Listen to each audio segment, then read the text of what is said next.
Pessoal, muito bem, estamos aqui voltando para mais uma videoaula. O tema da nossa videoaula de hoje é a respeito da polaridade das moléculas. Na aula anterior nós trabalhamos a parte de geometria molecular, onde nós conhecemos aí as principais geometrias. E hoje a gente vai dar mais ou menos, pessoal, que um prosseguimento a isso, que é estudar agora a polaridade das moléculas, certo? Às vezes o aluno me pergunta, né, tipo assim, qual é a aplicação, por exemplo, desse conteúdo no dia a dia, no cotidiano? Bem, de forma isolada, se você for pegar o conteúdo especificamente, ele não vai ter uma aplicação direta no seu dia a dia. Agora, o conjunto dessas informações, ligações, geometria, polaridade, vão interferir em coisas no nosso dia a dia, como por exemplo a solubilidade de uma substância na outra, vai interferir, por exemplo, na questão do ponto de fusão e de ebulição de uma substância. Então, é um conjunto de informações que vão se somando até chegar na aplicabilidade da coisa, certo? Então, pessoal, tendo em vista isso, o conteúdo polaridade de moléculas vai depender muito dos conteúdos anteriores, como eu acabei de mencionar, geometria e ligações químicas, que por sua vez dependem de conteúdos mais para trás, como tabela periódica, distribuição eletrônica.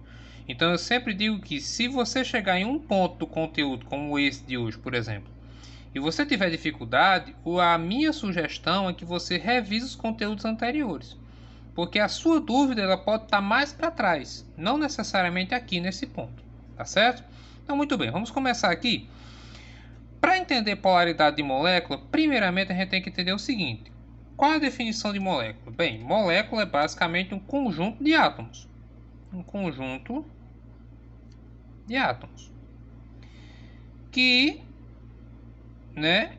unem-se entre si através do quê? Através das ligações químicas que foram estudadas anteriormente.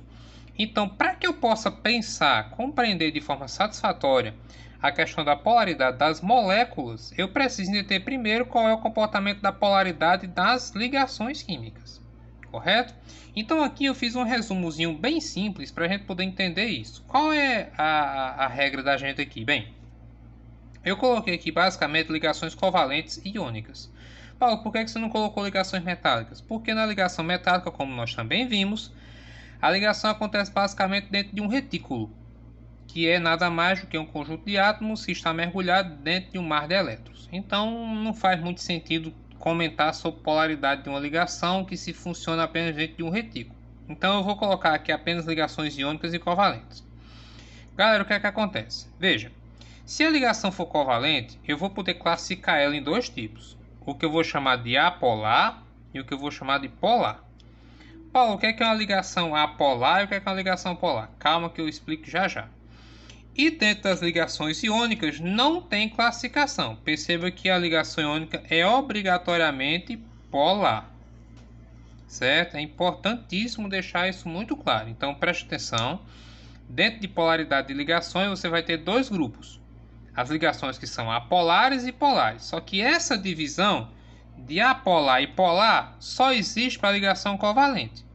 Na iônica não tem essa classificação, porque toda ligação iônica é obrigatoriamente polar, tá bom? E eu vou te explicar o porquê daqui a pouquinho. Aí o que são ligações covalentes apolares? É quando os elementos são iguais. Como assim? Por exemplo, se eu ligo um oxigênio com outro oxigênio, os elementos são iguais, então aquela ligação é uma ligação covalente apolar. Se eu faço uma ligação, por exemplo, entre um hidrogênio e um carbono, certo? São elementos diferentes. É uma ligação covalente polar. Então, qual é a regrinha? Se eu fizer uma ligação, vamos lá. Se eu fizer uma ligação entre dois elementos que são iguais, por exemplo, hidrogênio ligado com hidrogênio, essa ligação vai ser apolar. Se eu fizer a ligação entre dois elementos diferentes, hidrogênio e cloro, por exemplo, ela vai ser uma ligação covalente polar, certo? E repito, no caso da ligação iônica, ela é obrigatoriamente polar, certo? Então, um resumozinho bem básico de polaridade de ligações. Agora você pode perguntar, de onde é que vem essa polaridade ou por que é que isso é assim? Bem, tudo isso é em detrimento de uma propriedade da tabela periódica que é chamada de eletronegatividade. Por sinal, eu vou estar utilizando aqui alguns valores de eletronegatividade de cada elemento que foram estabelecidos através de uma escala chamada escala de Linus, certo? Então, os valores que eu vou mostrar na página seguinte são em detrimento dessa escala, que se você quiser pesquisar depois, você fica à vontade, tá certo? Então, observe só. Aqui eu tenho 5 combinações diferentes para a gente tentar entender. Então, o que é que acontece? Como é que eu sei que uma ligação é apolar ou polar? Na ligação covalente. Repito, quando os elementos são iguais, a ligação é apolar. Quando os elementos são diferentes, ela é polar. E por que isso acontece? Porque quando eu faço uma ligação entre dois elementos, observem só o primeiro exemplo. Aqui eu estou ligando Cl e Cl. A eletronegatividade dele é 3. Então, quando eu faço a diferença de eletronegatividade, ou seja, subtrai uma com a outra, vai dar 3 menos 3, que é igual a 0. O que acontece? Quando a eletronegatividade é igual a 0, eu digo que é uma covalente apolar. E aí, pessoal, eu preciso que vocês prestem muita atenção e possam entender o que é que isso implica dentro da molécula. Como não tem diferença de eletronegatividade, olha só. Esse tracejado aqui está dividindo a distância entre os dois átomos de cloro. Perceba que o par de elétron que foi compartilhado está exatamente no meio. Ele nem está mais perto desse cloro, nem mais perto desse. Por quê? Porque não existe diferença de eletronegatividade, certo? O que novamente configura uma ligação covalente apolar.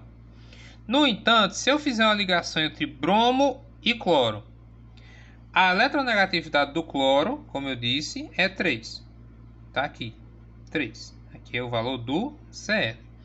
E o valor do bromo, nessa mesma escala que eu mencionei há poucos instantes, é 2,8. O que acontece? Quando eu faço a diferença de 3 menos 2,8, vai dar 0,2. Atenção, existe agora uma diferença de eletronegatividade.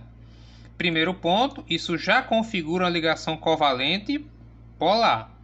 Quando essa diferença aqui não for igual a 0, a ligação vai ser polar. E aí vem um detalhe novamente importante. Perceba, quando eu comparo a eletronegatividade desses dois, qual dos dois é mais eletronegativo? O cloro. Então, observe que em comparação com o exemplo anterior, certo? Em comparação com o exemplo anterior, o par de elétron agora já ficou mais perto de quem? Do cloro. Ele já se deslocou um pouquinho para o lado direito. Em virtude de quê? Em virtude do cloro ser mais eletronegativo. Vamos para mais um exemplo? Iodo e cloro. De novo, quando eu vou analisar aqui os valores, ó, esse 3 aqui é o valor do cloro. E o iodo tem uma eletronegatividade 2,5. De novo, quando eu faço a diferença, 3 menos 2,5 dá 0,5. Essa diferença não é igual a 0. Portanto, novamente eu tenho uma ligação covalente polar. Vou ratificar de novo. Quando dá igual a 0, é uma ligação covalente apolar. Ficou diferente de 0, ligação covalente polar. Aí, de novo, observe só que, como o cloro tem uma eletronegatividade maior do que o iodo, novamente eu vou perceber que os elétrons estão mais perto do cloro. E uma outra coisa que eu preciso que vocês percebam para a gente entender o próximo passo é que, como essa polaridade foi maior, essa diferença de polaridade, né, diferença de eletronegatividade foi maior, o par de elétron fica cada vez mais perto do cloro. Paulo, não estou entendendo ainda. Olha o quarto exemplo aqui. Eu estou comparando agora o H e o Cl. De novo, o valor do Cl é 3. O valor do H é 2,1. Então, pessoal, olha só, de novo, quando eu faço a continha, 3 menos 2,1 vai dar quanto? Vai dar 0,9. Primeira coisa, isso é diferente de 0. Por isso que a ligação é covalente polar. Quando eu comparo os valores mais uma vez, eu percebo que o cloro tem uma eletronegatividade maior do que o hidrogênio. fazendo com que o par de elétron fique novamente mais perto do cloro. Lembrando que observe a linha tracejada como se estivesse dividindo a distância ao meio. Os elétrons ficam mais perto. Uma coisa que eu preciso também que vocês tenham em mente é que o seguinte, lembre-se que numa ligação covalente normal, cada elétron desse aqui pertence a um átomo. Então, por exemplo, eu vou chamar esse cloro aqui do cloro 1. E vou chamar esse outro aqui de cloro 2. Então, o que é que acontece? Esse par de elétron que foi formado aqui, um desses elétrons é do cloro 1, certo? E o outro é do cloro 2. Ok? Então, esse primeiro elétron, vou colocar aqui que não ficou muito claro com a canetinha, é do cloro 1. E esse aqui é do cloro 2. Paulo, onde é que você quer chegar com isso? Eu estou querendo chegar, pessoal, ao seguinte ponto. Vamos chamar, vou dizer que o bromo é o número 1. E de novo o cloro é o número 2. Quando ocorre esse deslocamento, quando o par de elétron é puxado, perceba que o cloro está puxando o elétron que é dele e o elétron que é do bromo. Certo? Essa polaridade, essa polarização acontece principalmente por conta disso. Porque quando o elemento atrai o par de elétron, ele está puxando para si, ó. Vamos olhar aqui o hidrogênio que está mais distante, né? Observe só, de novo, vou chamar o cloro de 2. E aqui eu vou chamar o H de 1.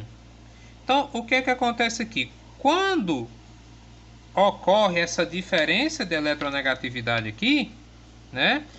O cloro puxa para perto dele o elétron que já era dele e o elétron do H. Então, assim, a ligação covalente, a gente sabe muito bem que a ligação covalente ela é fundamentada em quê? Ela é fundamentada no compartilhamento. Em compartilhar. Então, perceba que quando a ligação é apolar, esse compartilhamento aqui, ele é igual. Ele não fica mais perto de nenhum deles. Mas, em todas as ligações covalentes polares, esse compartilhamento ele não é tão igual assim. Perceba que ele fica mais perto, os elétrons ficam mais perto do elemento que é mais eletronegativo. Daí gerar uma certa polaridade. Certo? Muito bem. Para a gente terminar, então, Paulo, numa ligação iônica, como é que isso acontece? Bem, isso acontece ainda de uma forma ainda mais intensa. Então, de novo, eu tenho aqui ó, o cloro, que vale 3, e tenho aqui o K, que vale só 0,9. O que vai me dar um total de 2,1. Só que atenção, pessoal, aqui eu já tenho uma ligação iônica. Não é mais uma ligação covalente polar.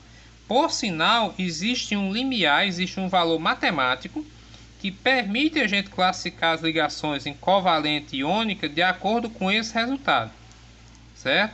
Se esse resultado aqui, dessa diferença, for um valor superior a 1,7, significa dizer que a ligação já é do tipo iônica e não é mais do tipo covalente. Mas, novamente, perceba que ocorre uma polarização que nós evidenciamos exatamente aqui, ó. Os elétrons ficam mais perto do átomo que tem a maior eletronegatividade, certo? Então, essa é a primeira parte, né, para que nós possamos entender a questão da polaridade da molécula. Eu espero que tenha ficado claro para todo mundo, certo? E aí, na próxima aula é onde a gente vai juntar a parte da geometria, que foi na aula anterior, com essa parte de hoje da polaridade das ligações, certo? Então, obrigado pela atenção, um grande abraço a todos. Peço por gentileza que avaliem o vídeo, deixem comentário do que é que vocês acharam, do que é que pode melhorar, tá? E se você quiser recomendar esse vídeo para algum colega, você recomenda, tá certo, pessoal? Então, muito obrigado pela atenção e até a próxima, se Deus quiser.